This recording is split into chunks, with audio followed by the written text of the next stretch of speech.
So then this week's, let's go with 3 big stories this week. Number 1, Prince Nassim Ahmed's son is going to turn pro. Them's the rumours. And good mood, bad mood, Nassim Ahmed Jr. Rich, you know what? I wanted to ask you about that. Obviously, from being from your neck of the woods, what do you know about him? Has he had much amateur experience? I know very little about it. I've just seen that he's looking at turning over. I mean, we say good move, bad move.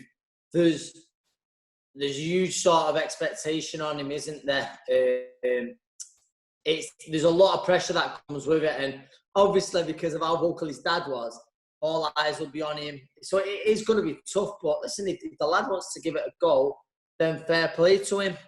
But I always feel sorry for those fighters who turn over with, and that's why I respect Eubank Jr.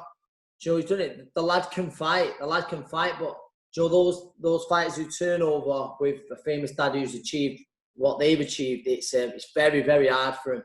Yeah, I mean, I don't know if he's done anything at all because he's probably been. I mean, I don't know if you know, but Naz moved down south years and years ago, didn't he? He's not He's not lived in Sheffield for a long time, so I don't even know if kid's done many amateur fights or I've got no idea what he's done. It shocked me, to be honest. Is it a good move for? Listen, it's like you say, if he wants to do it, Yeah. But Well, it depends on what kind of involvement that Naz would have with it. If he would have any involvement, I don't know. It's interesting to see. All brothers in. Could be like old times, couldn't it? Get John Ingle in his corner. Hey, happy days. Yeah. You got to have me shot for saying that. What do you reckon, Larry?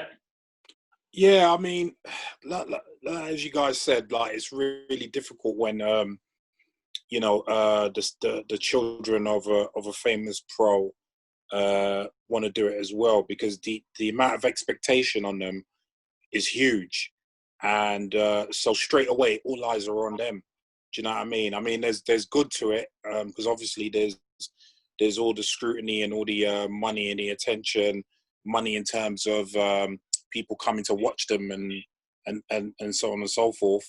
But obviously there's that huge pressure on them. And as you said, Anthony, like Eubank Jr. dealt with it well. Conor Ben, not so much. It's going to be really and on top of that, the showmanship that Nassim Ahmed yes. Do you know what I mean? Like it's people are going to want to see the flip over the top rope, right? Do you know what I mean? Do you know what I mean? Yeah, so, you want it just to be like Instagram famous, don't you? And like you said, like you both said there about Eubank Jr. I mean, he took himself off to train in Vegas and stuff like that when he was like 17. He went and kind of tried to carve a path for himself, didn't he, before he started? He didn't just do it off his dad's fight, did he? He's done it proper. I know we're not talking about Eubank Jr., but even last fight, I was saying to you, Rich, did you fight Korobov last fight? Yeah. He fought Korobov, and I know it ended with an injury and stuff, but I remember thinking, do you know what? That's a tough fight for very little reward.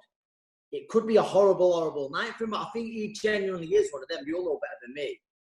He's willing to fight anyone. I think we spoke about it when he was going to fight Povetkin and stuff like that. He's willing to fight anyone, and I think, you can only respect that.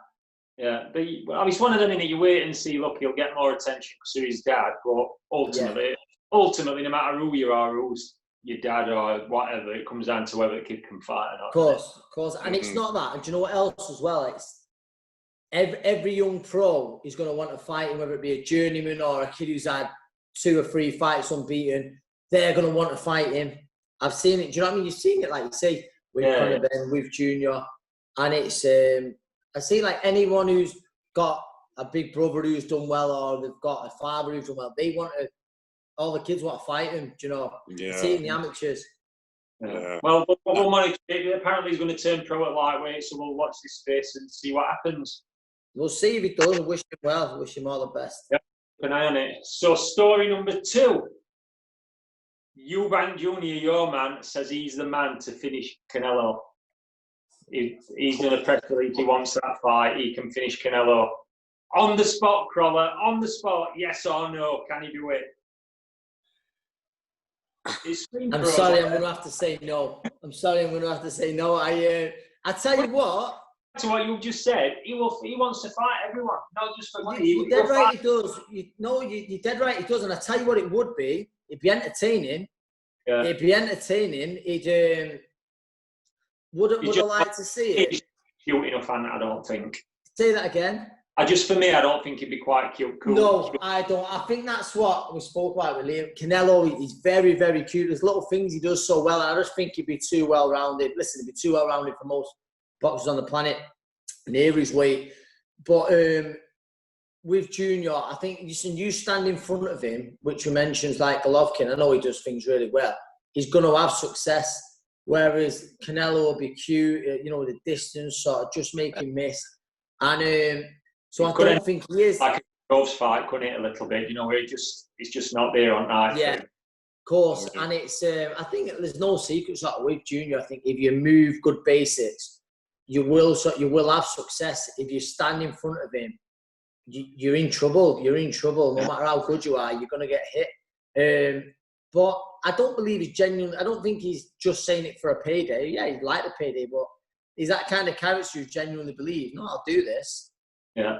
I've always said to everybody, and even kids who have been on about boxing, Eubank and stuff like that, if you turn up there, no matter how good you are or who you are, and you're 85, 90% fit, and you've cut any corners, you can have a nightmare night. Without a doubt. And I said it with De Gale, and I know it was De Gale who was past it and stuff like that, but he boxed very well that night. He didn't just fight, he boxed, he made De Gale fall short.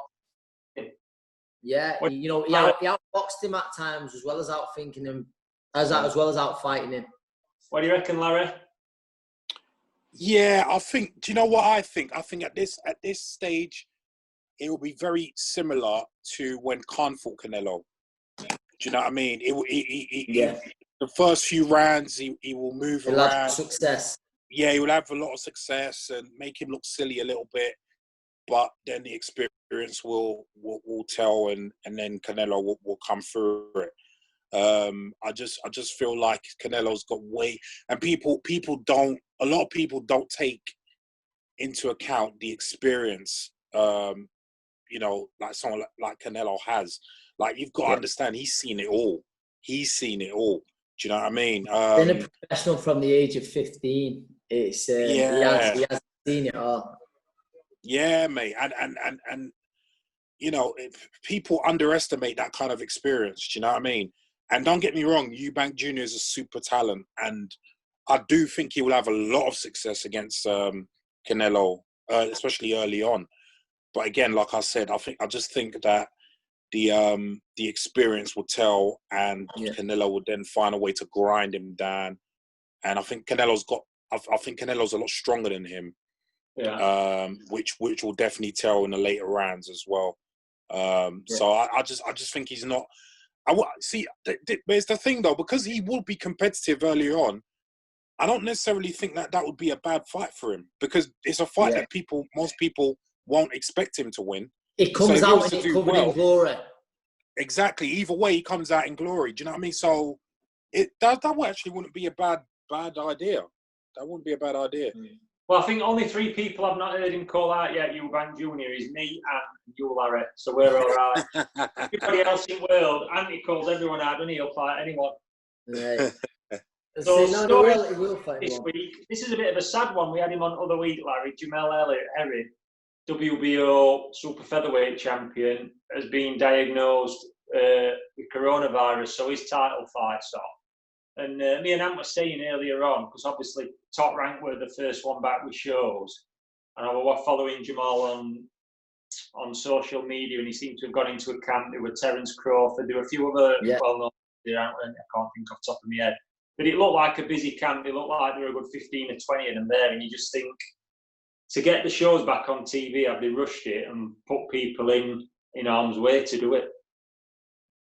Yeah. I mean, the other thing that I'm thinking is if he's had, like, I've had the virus, so I know how contagious it is. I had a housemate who I literally had one conversation with when I got back from LA in March, and then he had the virus. So it's very contagious. So all the other guys that he's been training with, like you said, in the camp that he's been in, who's to say that they haven't caught it? Yeah, well, Terence Crawford and that's in it, isn't it? Yeah. Yeah, it is yeah. like Larry said there, it's, you know, it's a count with a lot of top fighters in it. And listen, you know the symptoms, like, I'm sure it'll affect certain people worse than others, but some of those might have had it and come through it and they're still going to fight. I don't know, but there's no denying if Jamal's had it, then surely a few others are going to test positive or have already had it. It's like you say, it's a massive shame for him because he's a great guy to have on it, but hopefully it won't be too long. Whether that, I remember having the chat with him, and I want him and Frampton to fight outside, you know, over in Belfast. He wants it as well. So hopefully, whether I just was saying it wasn't they both happily do it behind closed doors, but it might work out a good thing by the time things get rescheduled. They can both go at it. Yeah, you just wonder, don't you, that look, everybody were desperate to get sport back on, and Bob Aaron said all along, didn't he, I'll be first one, I'm going to get going. But were it right thing to put all those people in harm's way of it just so you could get back sooner, and at the end of the day it's blown up in the face because he's got it and who knows who else has got it. And they're saying it's more dangerous in it as well, aren't they, to black or mixed race people? It's more dangerous. So I don't know. When I looked at his social media stuff and you saw how many people were in there and they were sparring straight away, it did kind of strike you as like, this is a bit nuts doing this, you know, like, and this is like, when did we speak to him? We must be 5 or 6 weeks ago, wasn't it? Yeah. They were going back then. Yeah. So was it that long? Yeah, so they was going in early. Yeah, because he was starting camp, wasn't it, a few days later? I just, like you said, I mean, fair play at Top Rank. It's got some setup, doesn't it? Yeah. What they've got out. But I think he probably thought, listen, if they're putting on shows, I've been off the fight to defend a world title, then I've got to get back into camp. So maybe he has been unlucky as well, in the sense that there's no denying. Listen, there's a lot of fighters out there who just train right through it.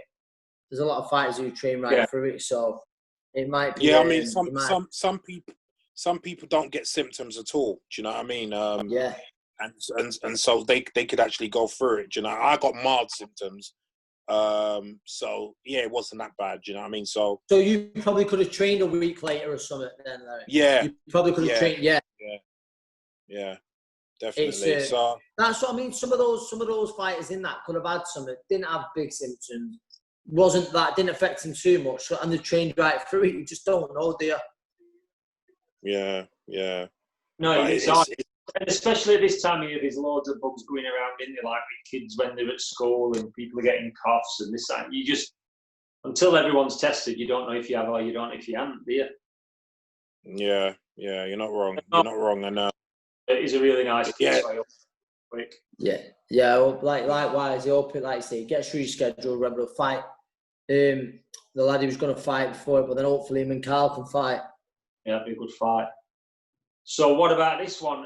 The word is Eddie Hearn's going to announce the last fight in his back garden. It feels bad saying the back garden. Probably not like my back garden and yours, Anne. But the last fight is going to be Povetkin against Whyte in his garden. What do you think to that?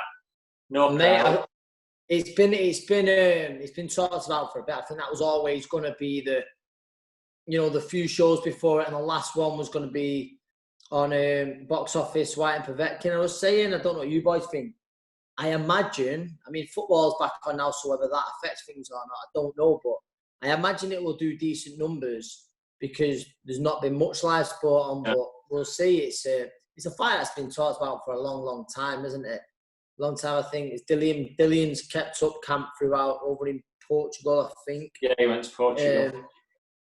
So, yeah, obviously, my only worry was, obviously, I think they'd be sound by then, but Povetkin, there was talk of, no matter, he can get a private jet over even airlines out, but basically, Putin says no one's flying out, then no one's flying out. It's that simple, isn't it?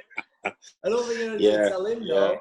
But I think by the time it comes around, what he says seems too good, doesn't it, when he says something? It does. Not many people seem to question it. So, but as for the fight, I think it's a fight that can only be exciting. I can't see it going the distance. I don't know about you, Larry, a fellow heavyweight. What do you think? Well, about the fight, and I don't think it can fail. Fireworks. It's got to be fireworks, hasn't it? 100%. I feel like it's a fight that favours Dylan because obviously, even though Povetkin has had like really good performances recently, I tend to see him slightly on the slide. Yeah. So I feel like it's more of a fight for Dillian to lose. Do you know what I mean? But again, like I said, Povetkin has seen a lot and he's fought a lot of guys, and that experience could really undo Dylan if he's not careful. Do you know what I mean? Yeah. But like you said, that fight's not going the distance. That fight's definitely not going the distance. I'm with you there. I favour Dillian, and I think he does it inside the distance. However, for me, Povetkin, he's right up there with technically the best heavyweights on the planet. You know, that great Beijing, he won Olympic gold. I'm sure it was. So that's going back to 08. If he were 33 or 4 Povetkin, nobody would be queuing to box him. Yeah. No. Wait, was it Beijing? It might have even been Athens or Beijing, one of them. It was a long time ago, but it's like I say, he's still an handful. And I was ringside for when he fought Yui Fiore. And I know stylistically Yui and Dillian are very different. But one thing I was impressed with Povetkin, Yui started well, he was very close, and I thought Yui might pull away now, you know, the older man, Povetkin legs, but he got stronger as the fight went on. So he's definitely got something left still. Well, I would be very curious as to why that is. Do you know what I mean? I mean, a man has tested positive twice, not once, but twice. But, you know, c'est la vie. It's, no. Bloomer, I'm saying, he's just blooming late. I like that. He's been around a long time. Yeah, he's having another what's it called? Another growth spurt, shall we say? Yeah. I won't be as, maybe I've seen it wrong, but I won't be as shocked as you two if Povetkin won. No, not at all. No. I wouldn't be shocked. Like I said, I think he's one of the out of all the heavyweights. Technically, you've got him, you've got Ortiz. He's one of the best heavyweights on the planet. Like say that Olympic gold medal and stuff like that. Great amateur. I wouldn't be shocked. I just think, like Larry said, Dillian being the fresher, I think it'll turn into a bit of a shootout. Remember back in Cardiff, I mean, David Price was a very big puncher, but he nearly got Povetkin out of there, didn't he? And David Price, which Larry will agree, is a huge puncher.